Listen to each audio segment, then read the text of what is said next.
Hi everybody, today I'm talking about this idea that we have to give people advice when we are talking to them or when they are telling us about a problem. It is not true. The best thing we can do sometimes is just listen and offer support in the way of affirming, asking more questions, or even being very honest and telling people, I don't have the answer.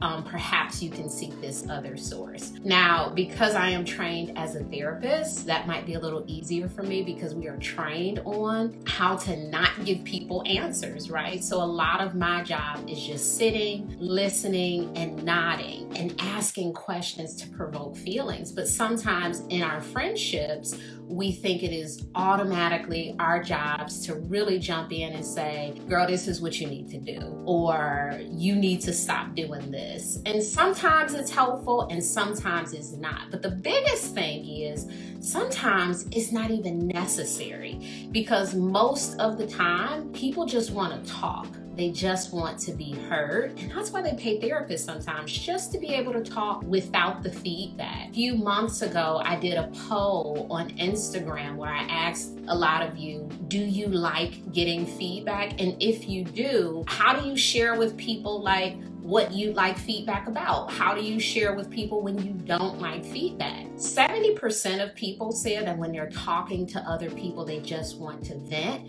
and they don't want a response to anything. And not that that was shocking, but it was very interesting for other people to be able to see that those 70%, some of those folks might be people you know who don't want your advice. They don't want your feedback.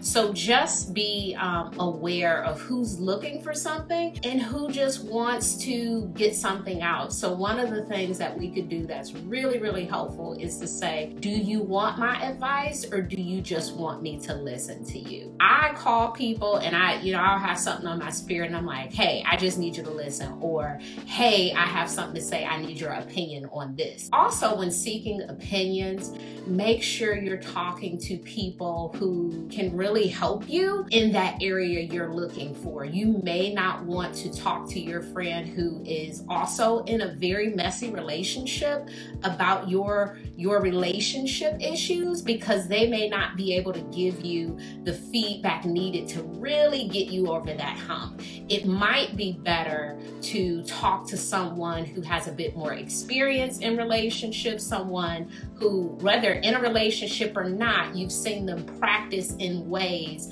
that you admire or ways that you see as healthy. It's very interesting to me how so many people solicit advice from anyone. So the people you're coming to for advice, that you ask them about tax advice, you ask them about, y'all saying my nails, your hair, your relationship, and people aren't experts in all of those things. I was actually talking to my friend yesterday who does my nails, and we were talking about like just this idea that everybody can help us with everything, and it's just not true. There are some people who are very helpful in multiple areas, and then there are some people who are just harmful. They give you advice based on maybe what they want to see for you.